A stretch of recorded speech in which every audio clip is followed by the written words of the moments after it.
La lluvia caía en finas cortinas frías, rayando el parabrisas mientras esperaba afuera del centro de terapia.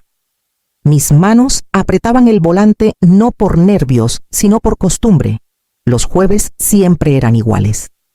Julián tenía su entrenamiento de marcha a las 2 y para las 3:15 ya estaríamos en el autoservicio, pidiendo sus rebanadas de manzana de después de la sesión. Miré el reloj del tablero, 3:13.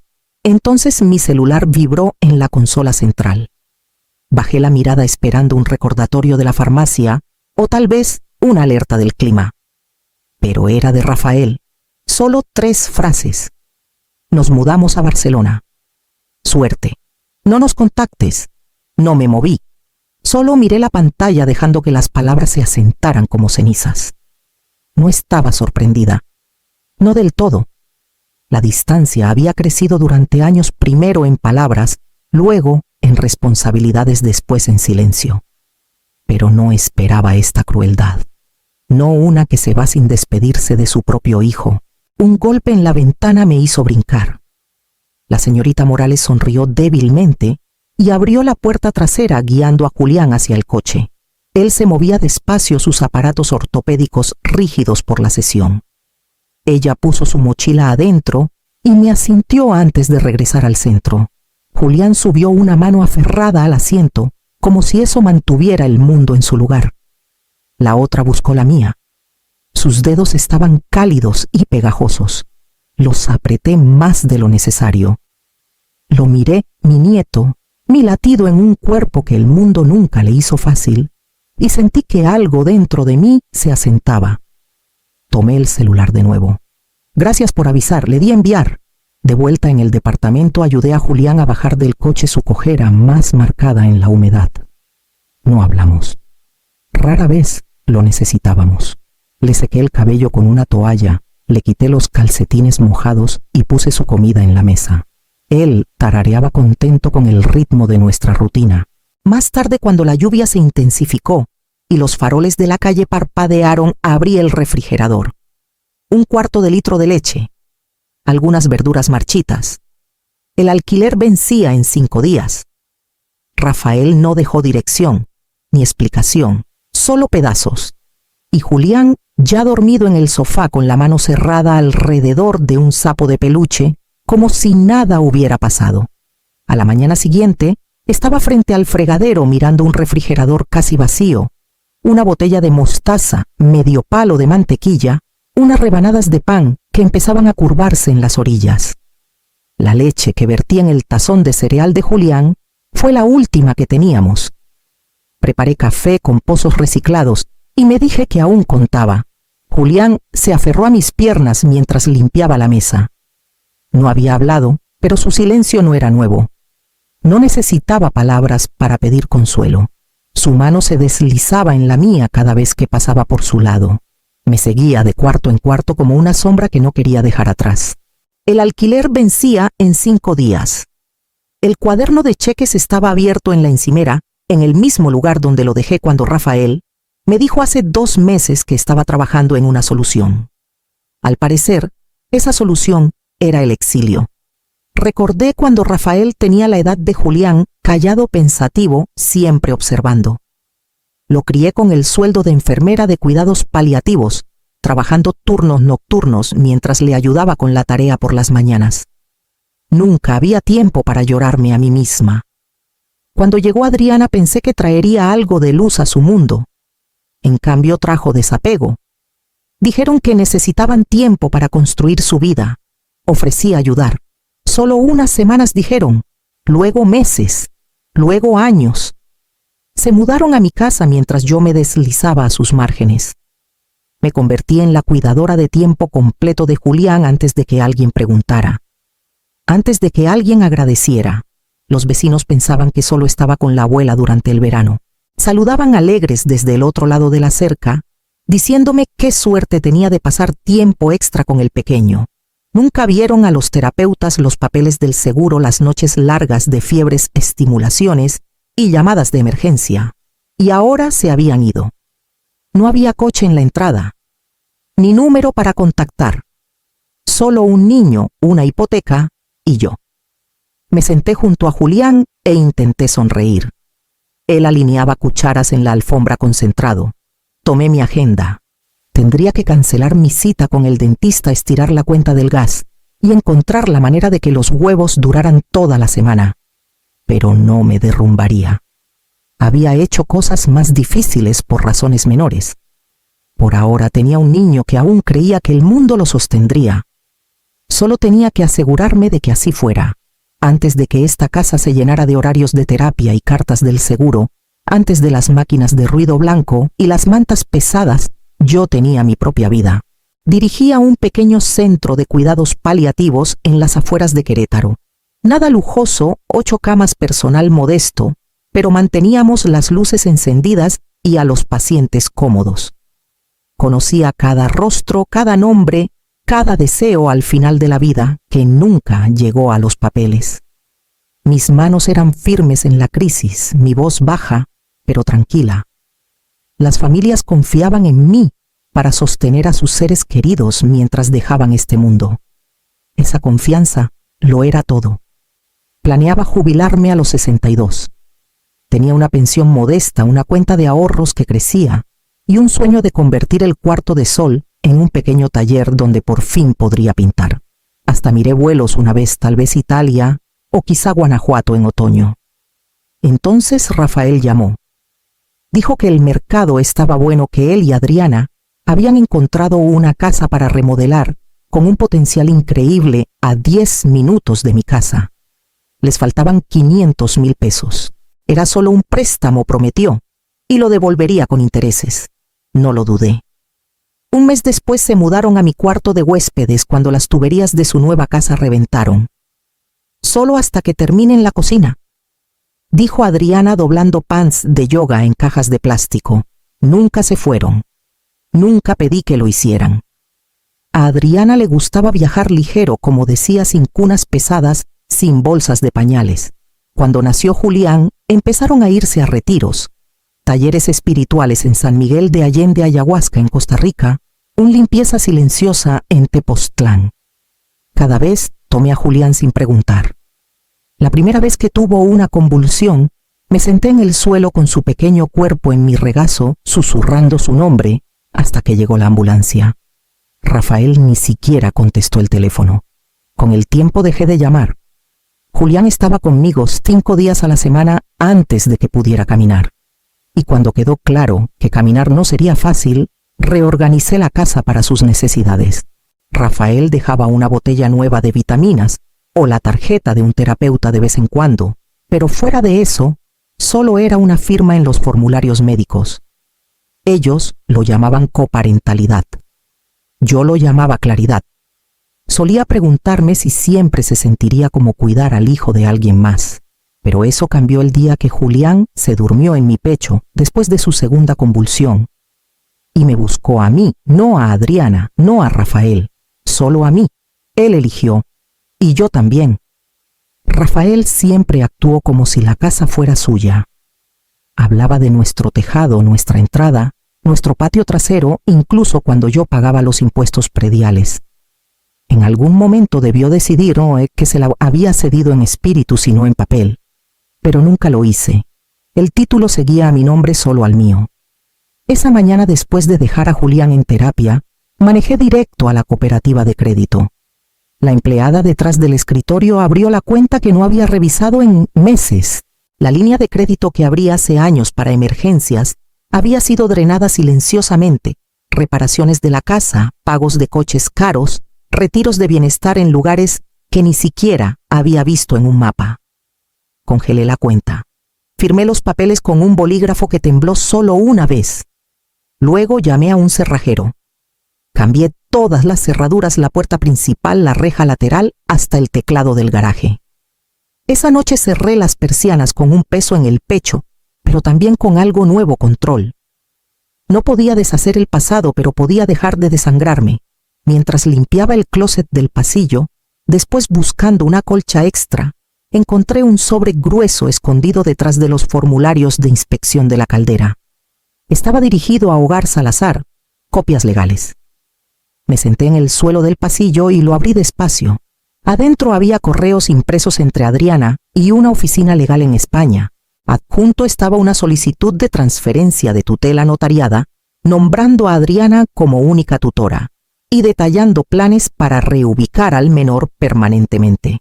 La fecha en el formulario era de 3 semanas antes de que se fueran. Mi nombre no aparecía por ningún lado. No solo se habían ido. Habían intentado llevarse a Julián por escrito, borrarme en papel y hacer que pareciera legal en otro país lo suficientemente lejos para no tener que explicar. Doblé los documentos con cuidado y los puse en una carpeta marcada legal. Julián. Mis manos no temblaron esa vez. Me levanté, caminé a la cocina y apagué la luz del porche. Si querían llevárselo, tendrían que pasar por mí. La llamada llegó a media tarde, justo cuando doblaba la ropa de Julián. El nombre de la señorita Morales apareció en la pantalla y contesté lista para confirmar su próxima cita. Iris, dijo suavemente, quise pasar a saludar. Julián ha estado diferente esta semana. Hice una pausa. Diferente como más callado. Más retraído durante las transiciones. No ha respondido a las señales musicales como suele hacerlo. Miré a Julián, sentado con las piernas cruzadas en el suelo, hojeando su libro favorito de dibujos sin realmente mirarlos. Conocía ese silencio. No era paz, era confusión. Creo que está esperando a que alguien regrese, dije bajito. Pero nadie va a volver. La señorita Morales suspiró al otro lado. Por eso llamo, pero hay algo más. Su tono cambió cauteloso pero firme. Hace 3 semanas Adriana me hizo una pregunta muy específica. Quería saber qué documentación se necesitaba para clasificar a Julián como no apto para la escuela regular. Preguntaba por una colocación a largo plazo, en el extranjero. Sentí la sangre drenarse de mi rostro. Quería etiquetarlo, dije. Antes de irse, la señorita Morales no respondió de inmediato, pero luego dijo, sí. La línea quedó en silencio por un momento largo. Luego carraspeó. Si estás considerando acción legal, o incluso solo protegerte, puedo redactar una declaración. Documenté su solicitud y nuestra conversación. También he registrado el progreso de Julián durante el último año. No hay evidencia que sugiera que no pueda integrarse al sistema regular. Tragué con fuerza. ¿Harías eso? He trabajado con cientos de familias. He visto el abandono disfrazado de estrategia antes. Tú eres la que siempre está ahí. Mis ojos picaron, pero no lloré. Todavía no. Gracias, susurré. No lo olvidaré. Avísame qué necesitas. Tendré el primer borrador para el lunes. Colgamos. Julián se había subido a mi regazo sin hacer ruido. Apoyó su cabeza en mi hombro como cuando era pequeño, como si su cuerpo recordara lo que su mente no podía decir. Lo abracé y dejé que el silencio se extendiera. Ya no se sentía tan solo. Llegó justo después de las 9, un martes por la mañana, golpeando la puerta mosquitera, como si la casa le debiera algo. Estaba en la cocina cortando manzanas para el lunch de Julián, y por un momento pensé que el ruido era un repartidor. Entonces escuché su voz. Mamá, abre. Tenemos que hablar. Julián estaba en la mesa tarareando para sí mismo con crayones desparramados sobre papel de construcción. Me limpié las manos con una toalla y caminé al frente. Rafael estaba en el porche sudado y agotado por el viaje, con los ojos inyectados de sangre, una maleta tirada atrás. ¿Dónde está Adriana?, pregunté. Se largó, murmuró. Se fue con un tipo de yoga en Valencia. Esperé. No me miró solo. Miró más allá de mí hacia el pasillo. Vine a buscar a mi hijo, dijo. Las palabras cayeron como un golpe que esperaba que absorbiera. No me inmuté. En cambio me hice a un lado y dije, pasa. Te dudó, luego me siguió. Se sentó en la mesa frente a Julián, que apenas levantó la vista. Le di una taza y me senté frente a él. Me sorprendió que lo dejaras atrás, dije, pero me sorprende más que pienses que puedes simplemente llevártelo. Entrecerró los ojos. Es mi hijo, y yo soy la que lo ha criado durante 7 años. Alimentándolo, cambiándolo, llevándolo a la cama en cada fiebre y convulsión. Tú eres un nombre en un formulario, uno que abandonaste. Tenía un plan. No tenías un boleto de avión. Saqué una carpeta manila del cajón junto al refrigerador. Adentro estaba la solicitud de tutela, las declaraciones notariadas y una citación para una audiencia de custodia de emergencia. La deslicé por la mesa. Rafael no la tocó al principio. Luego la hojeó despacio con los labios apretados. Abrí un fideicomiso para Julián, dije en voz baja. Hace 3 años. Está protegido legalmente. No estás en él. Su risa fue amarga.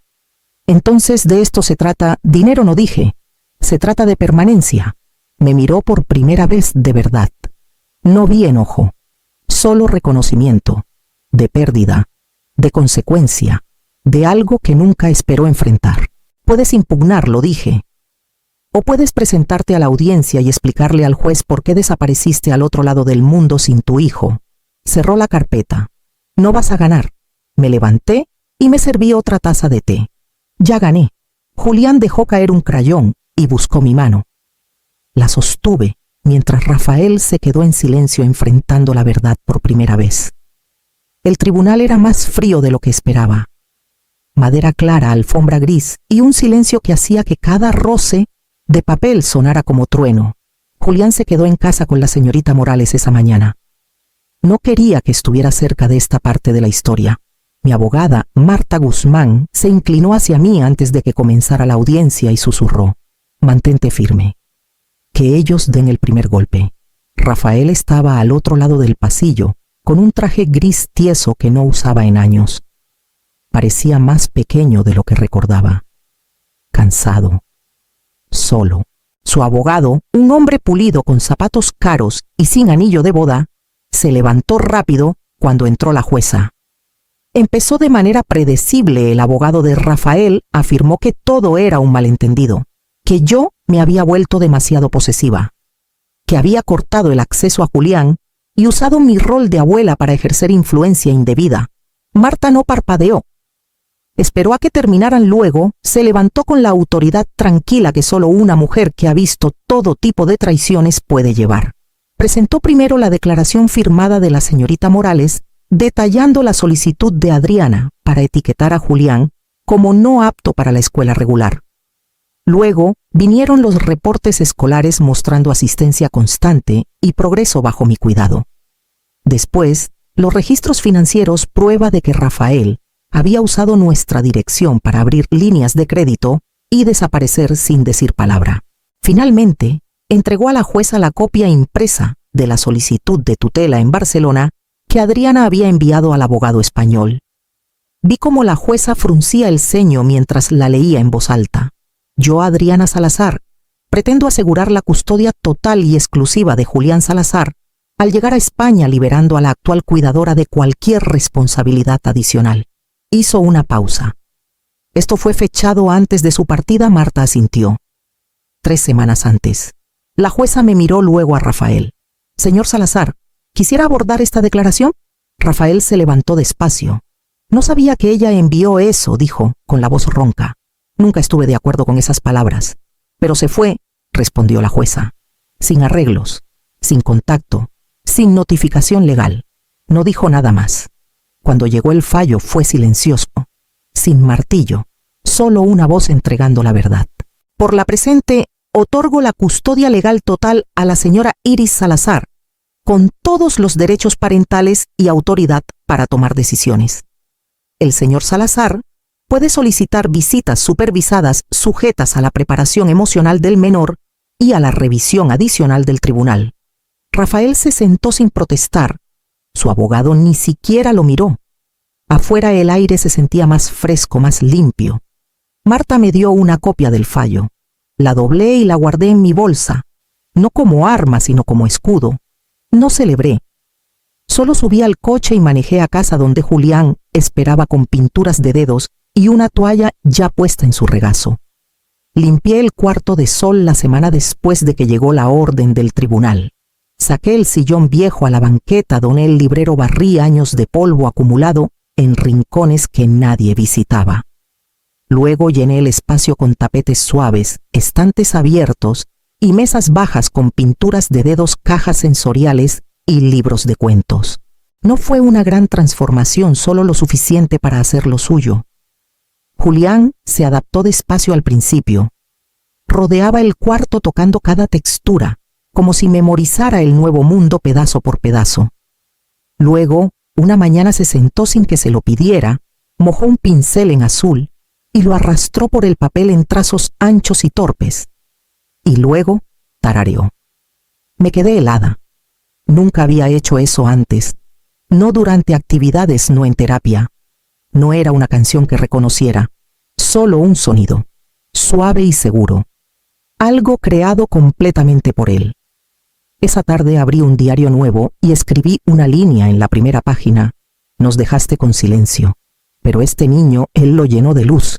Ya no pensaba mucho en Rafael, no había intentado apelar el fallo de custodia, sin visitas sorpresa, sin correos de disculpa, solo distancia finalmente honesta en su ausencia. Algunos días me preguntaba si le decía a la gente que tenía un hijo, si usaba pasado cuando lo hacía. Pero la curiosidad no duraba mucho. No cuando había un niño tarareando en el cuarto de al lado, mezclando rojo con amarillo, como si fuera la primera vez que alguien hacía naranja. No cuando lo escuchaba reír durante la hora de los cuentos, o cuando su pequeña mano se apretaba contra la mía al final del día como siempre lo había hecho. Ya no esperaba en la ventana, porque ya estaba al lado de alguien que llegaba sin pedir nada a cambio.